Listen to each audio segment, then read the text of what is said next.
in, the man in command, the guy that you turn to for all of your big news all throughout the NFL season. Very happy to be introducing him, reintroducing him, I should say, to the WEEI audience. I'm talking, of course, about the great Adam Schefter of ESPN. Shefty, how you doing, buddy? Christian, Andy, happy to be with you. Happy week one, and hello, Boston. Nice to have you. It's great to have you back on these airwaves. We want to go ahead and start with the Patriots, obviously, as they get ready for the Cincinnati Bengals this weekend. Jamar Chase back out on the practice field. I feel like a lot of guys in Vegas are scrambling to reset that line back to 9.5 or whatever it was a couple of days ago. What do you have for us on the situation there in Cincy?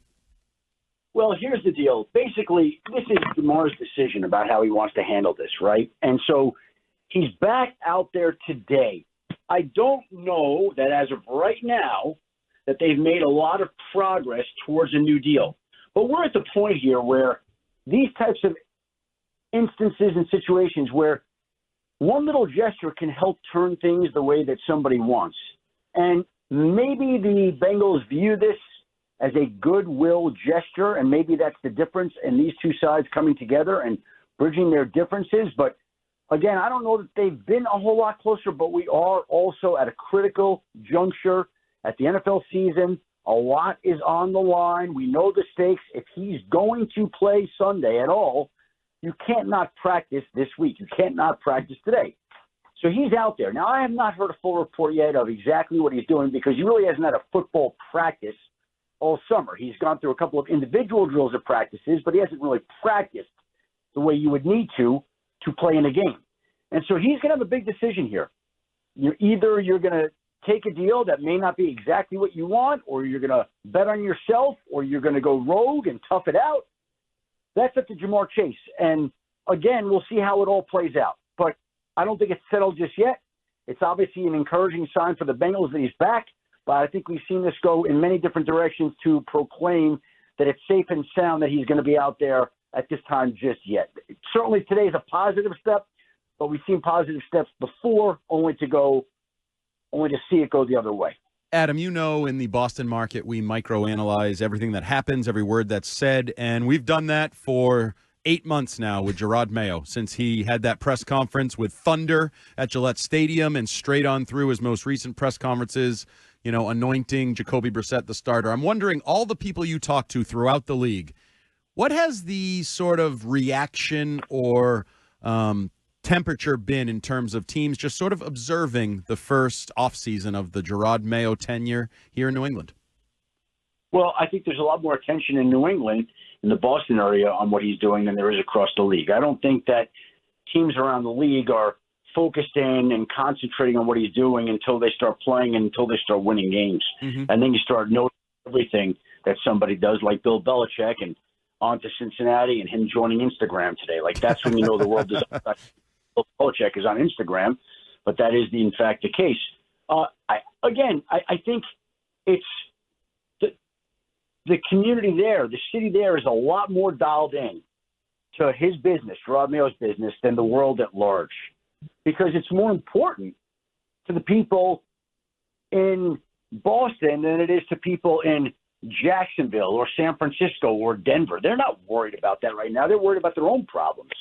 So they're not focused in on that right now. They want to see how the team plays, and I think then we'll get some commentary about how the head coach is performing. Well, the quarterback decision was a big one here that we were obviously microanalyzing. Yeah. It was considered a not very well-kept secret. From your perspective, how well was that secret kept that it was going to be Jacoby Brissett going forward, as you were one of the first to break the story?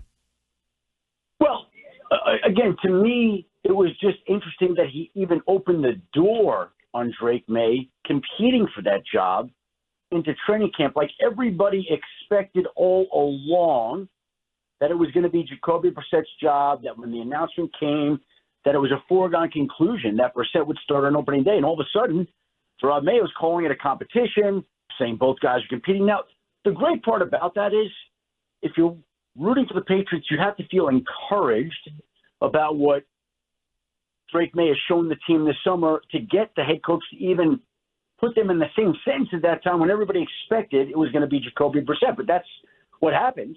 And Drake May competed. Again, I don't think anybody ever thought that with a road game being the first game that Drake May was going to be the starter. But certainly he seemed to have impressed the organization, seemed to have closed ground, seemed to be further along than people thought.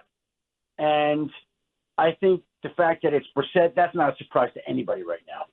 Adam, the NFL gets underway on Thursday. Then on Friday, we have that Brazil game where Darius Slay has been expressing his desire to not go to Brazil and not have his family in Brazil. How much does Roger Goodell, the NFL owners, take into account what players want moving forward in terms of international games and these kinds of security concerns when we all know that in the end it's a rising tide of dollars that lifts all boats? Well, that's the whole thing, right? Like, these plans were made a long time ago, and I'm sure there are some players that have, as you said, voiced their displeasure and unhappiness about going, and I'm sure the league will consider that in the future. But the fact of the matter is it committed to Brazil a long time ago, just like it's committed to other cities to the future. So somebody may not like playing in Germany, or somebody might not playing when they get to playing in wherever they do, but the league is going to go forward with those plans because it's a priority to the league right now to play international games and to grow the brand across the world and the globe. And that's what the league is determined to do. So, look, the players get paid. And there are sometimes when a Monday night game, when we're doing Monday Night Countdown, may be in the outdoors of a cold city. And I may not be thrilled about that, but that's what it is. What am I going to tell you? I've had to do games internationally. I might not be thrilled with it, but the check clears every week. So you're a player, you're going to go. That's it. And if you listen to the rules and hang with Big Dom from the Eagles security team, you're going to be just fine. No issues. All right, Adam, before we let you go here, Brandon Ayuk was someone that was on the Patriots' radar to try and make a trade. We got details then on the offer that was made. Seemed like a good offer, seemed like a lot of money. Is New England a place that players do not want to come to? No, I don't think it was that at all. Again, they're at a different stage, their program, than other people. If I could tell you this, how quickly did it turn around in Houston to where that's now a destination, right? A year or two ago, there wasn't anybody that willingly wanted to go play in Houston. And now I'm sure there are people who want to sign up and go there. And that's what happens with franchises. Again, was it an issue in New England when Tom Brady was playing there and they were winning? Did people want to come to New England then? Yes. Yes, they did. Okay. So here's what I would say.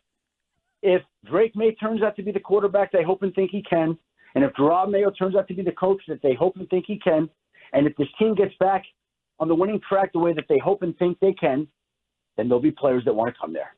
Now, right. Do I think that New a top choice for Brandon? No, it was not. No, it was not. But that's to be expected at this point for where the organization's at. All right, we'll leave it right there then. Adam Schefter, great talking with you. We look forward to talking with you all football season, and we'll talk to you again next week.